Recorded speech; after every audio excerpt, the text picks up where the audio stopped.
Imagine biting into a piece of bread that doesn't just fill your stomach, but actually strengthens your body, sharpens your mind, and fuels you for an entire day of hard physical labor. This wasn't a fantasy, this was daily life for medieval people, who survived on bread as a staple food and yet didn't suffer from obesity, diabetes, gluten intolerance, chronic inflammation, or the digestive disorders that are now considered normal in the modern world. And the reason is shocking.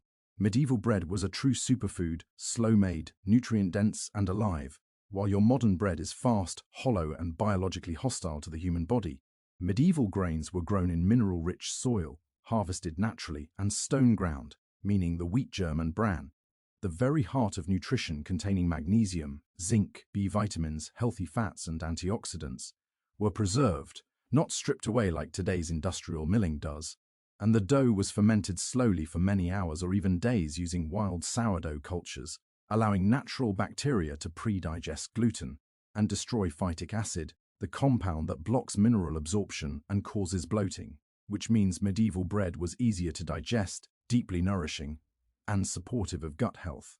Whereas modern bread is made from ultra-refined white flour that has been stripped of its nutrients, then artificially enriched with synthetic vitamins to replace what industry destroyed, mixed with commercial yeast designed for speed, not health, rushed from dough to oven in minutes instead of days, leaving gluten aggressive, enzymes inactive, and the gut under constant attack.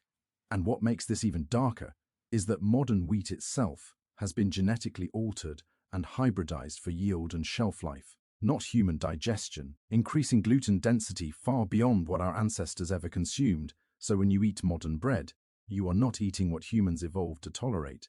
You are eating a product optimized for factories, profit, and mass production, not for the human body. And this is why a medieval farmer could eat bread at every meal and remain lean, strong, and energetic, while today a single sandwich can spike blood sugar, trigger inflammation, cause brain fog, cravings, and leave you hungrier than before. Because medieval bread released energy slowly, stabilized insulin, and fed beneficial gut bacteria, while modern bread acts like sugar, crashing your metabolism and rewiring hunger signals. And the biggest lie we were ever told is that bread itself is the enemy, when in reality the enemy is what we did to it, because when food stopped being made with patience, tradition, and respect for the body, and started being made with machines, shortcuts, and chemical fixes, disease followed. And the most disturbing realization is this: progress didn't make our food better, it made it empty. And the reason medieval people thrived on bread wasn't because they were lucky or genetically superior, but because their bread was still real food, alive with microbes, minerals, and meaning, while ours is a silent contributor to the modern epidemic of sickness. And once you see this truth, you can never unsee it, because the question is no longer why, and the tragedy goes even deeper, because medieval bread was never meant to be eaten alone as an empty calorie source like today's sliced loaves. It was part of a whole living system where grain was respected, seasons were followed, and food was made with intention, not convenience, meaning every loaf carried the memory of soil, sun, time, and human hands, while modern bread is born in factories under fluorescent lights, pumped with dough conditioners, emulsifiers, preservatives, and bleaching agents that your great-grandparents would never recognize as food, chemicals added not to nourish you, but to keep bread soft for weeks, transportable across continents, and profitable for corporations. And science is now slowly confirming what history already knew, that these additives disrupt gut bacteria, increase intestinal permeability, and trigger low-grade inflammation that quietly fuels obesity, autoimmune disorders, depression, and metabolic disease. Yet medieval bread needed none of this, because its long fermentation naturally preserved it. Its acidity protected it from mold, and its structure respected human digestion. And here is the most uncomfortable truth of all: medieval people worked harder, lived rougher lives, faced hunger and cold, and still their bread supported them, while we sit in climate-controlled rooms, eat modern food, and collapse under chronic fatigue, cravings, and sickness. Because modern bread no longer feeds your body, it hijacks it, rapidly converting to glucose, spiking insulin, storing fat, and training your brain to want more. While medieval bread released energy slowly, keeping blood sugar stable and hunger quiet. And this is why your grandparents could eat bread daily without fear, while today doctors tell you to avoid it entirely. Not because bread is evil, but because we broke the ancient contract between food and the human body, replacing wisdom with speed, fermentation with chemicals, nourishment with illusion. And the saddest part is that the solution was never lost. It was ignored because traditional sourdough, stone-ground flour, and long fermentation still exist, quietly waiting while supermarket shelves scream convenience. And once you understand this, bread stops being a mystery and becomes a mirror, reflecting how far we have drifted from food that was designed to sustain life, not exploit it. And the final question that should haunt you is not whether medieval people were healthier than us, but whether future generations will look back at our bread the way we look at medieval medicine, as a primitive mistake made in the name of progress, because the real superfood was never the grain alone. It was the patience, process, and respect that turned it into something the human body could truly recognize as food.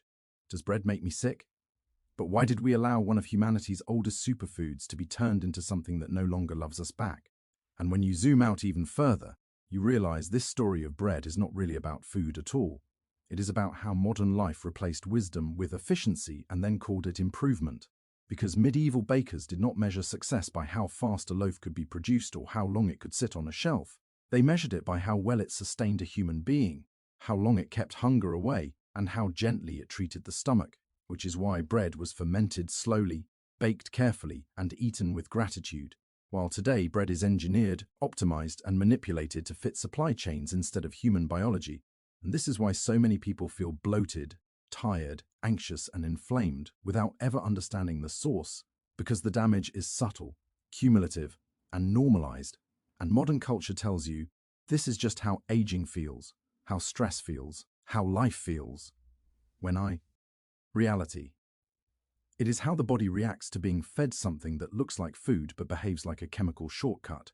And the cruel irony is that we label medieval life as primitive and unhealthy while quietly replicating conditions of nutritional deficiency through abundance, eating more than any generation before us, and yet starving at the cellular level, because refined bread fills the stomach but leaves the body asking for minerals, fiber, and microbial support that no longer exist in the loaf, creating endless cycles of cravings and overeating, while medieval bread, dense and dark, satisfied hunger deeply and taught moderation naturally. And this is why children today struggle with attention, mood swings, and energy crashes, while medieval children grew up on bread and broth without the modern epidemics of metabolic dysfunction, not because they lived perfect lives, but because their staple food still worked with their biology. And once you see this pattern, you begin to understand that blaming individuals for bad choices misses the point entirely, because when the foundation of the food system is broken, willpower becomes irrelevant. And the real tragedy is that we still call modern bread a staple, still build meals around it, still feed it daily to children, while ignoring the quiet signals of harm. And perhaps the most haunting realization of all is that medieval people did not need nutrition labels, gluten-free marketing, or diet trends to survive on bread, because their food was honest, while ours requires constant explanation, warnings, and medical disclaimers. And history has a strange way of repeating itself, because civilizations are not remembered for their technology alone, but for how they fed their people. And if future historians examine our bread, stripped of life, rushed, hollow, and inflammatory, they may not ask how we advanced so far, but how we forgot something so basic, because in the end, bread was never meant to be feared, it was meant to be trusted. And medieval bread earned that trust through time, fermentation, and respect for the human body, while modern bread demands blind faith in machines, chemicals, and marketing. And the choice that remains is deeply uncomfortable, because reclaiming real bread means reclaiming patience in a world addicted to speed. And maybe that is why this ancient superfood scares modern society so much. Not because it belongs to the past, but because it exposes the lie that faster is always better, and reminds us that true nourishment has always required time. And the more you reflect on it, the clearer it becomes that medieval bread functioned almost like a silent teacher, shaping eating habits, discipline, and respect for limits. Because when bread took days to ferment and hours of labor to prepare, it was never wasted, never mindlessly consumed, and never eaten in excess. While modern bread is everywhere, cheap, disposable, and designed to be eaten without thought, which disconnects the eater from both the process and the consequences. And this disconnection is exactly where sickness begins, because the human body evolved alongside food that required effort, patience, and microbial cooperation, not instant gratification. And when we removed time from bread, We removed one of its most powerful health protections. Since fermentation was not a trend or a flavor choice but a biological necessity that transformed grain into something the gut could actually handle, lowering glycemic impact, improving mineral absorption, and supporting a diverse microbiome. Whereas today the microbiome is under constant assault from ultra-processed bread that feeds harmful bacteria while starving beneficial ones, leading to inflammation that spreads far beyond the gut into the brain, joints, skin, and immune system, which explains why modern bread is now linked not just to weight gain but to anxiety, depression, skin disorders, and autoimmune reactions, conditions that medieval people described not as diseases but as imbalances rarely tied to their daily bread. And what is even more unsettling is that modern society treats these reactions as personal flaws, telling people they are sensitive, intolerant, or weak, when in truth the sensitivity is a natural alarm system responding to food that no longer behaves like food. And medieval bread did not require alarm systems because it worked in harmony with digestion, slowly, predictably, and reliably, and this harmony created trust, a trust so deep that bread became symbolic of life itself, sacred in many cultures, broken and shared as a sign of unity and survival. While modern bread has lost that meaning entirely, reduced to a filler on plates and a vehicle for sugar, sauces, and excess calories, and perhaps this loss of meaning is the final step in how a superfood becomes a problem. Because when food loses its cultural and biological context, it becomes vulnerable to manipulation, and once manipulated, it becomes dangerous, and the medieval world, for all its hardships, never confused abundance with nourishment, whereas we do daily, surrounded by full shelves and empty food. And the bitter irony is that the knowledge to fix this was never secret or hidden. It was passed down for centuries in the form of sourdough starters, communal ovens, and baking rituals that respected time and biology, but was abandoned the moment speed became more valuable than health. And if this sounds extreme, consider how quickly bread changed in just the last 100 years compared to the thousands of years before it, which alone should raise suspicion, because human biology does not evolve in a century, yet our staple food was completely redesigned in that time, and the body is now paying the price, quietly, meal after meal, loaf after loaf. And the most dangerous part is that this damage feels normal, gradual, and invisible until it becomes chronic disease, which is why medieval bread feels like a revelation today, not because it was extraordinary, but because we have fallen so far from ordinary nourishment. And once this realization settles in, you stop asking whether medieval people were healthier by accident and start asking whether modern sickness is the predictable outcome of abandoning food made with patience, microbes, and respect.